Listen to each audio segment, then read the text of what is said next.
So, magdadissect tayo ng kamay. Pero before that, gagamit tayo ng Isopropyl wipes alcohol pre-injection. 70% daw. So, ito na. Ayan. Pupunasan natin. Ayan, ganyan. Tapos itong cryo. Ayan. Pupunasan natin para sigurado. Okay, so let's start. I-dissect na natin. Ayan. Whew. Oh, crack. Ayan o. More. Dissect pa natin.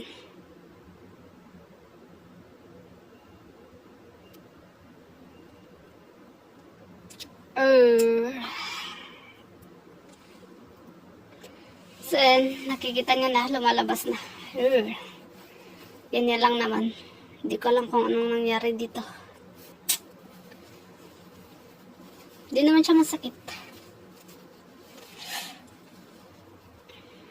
Parang ano lang siya. Buti na lang manhid na ako. Hindi ko nararamdaman yung sakit.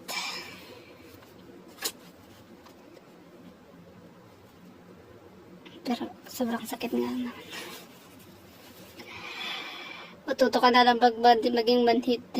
Ito yung sabi nila, hindi mo kailangan ng anesthesia. Tusukin mo na lang, bahala na. Ayan.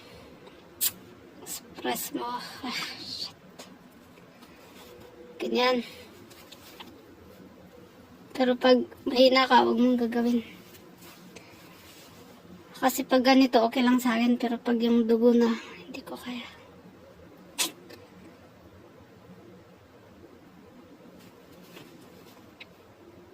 Yan. Ganito ang realidad sa buhay. Kung kaya mo, gawin mo. Yan.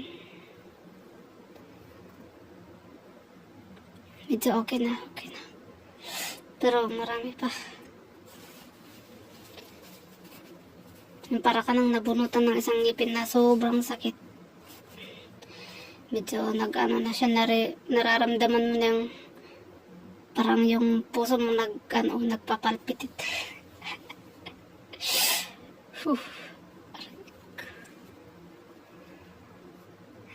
Hindi ko alam. Namundok lang naman ako nung linggo. Tapos hindi ko alam baka nasugat to na hindi ko napansin. Naglaba lang naman ako. Tapos bigla nang nagganito. Pero okay lang. Malayo sa bito ko to. Nung Lunes na maga siya. Kala ko namamaga lang na ganyan. Minasa-massage ko lang.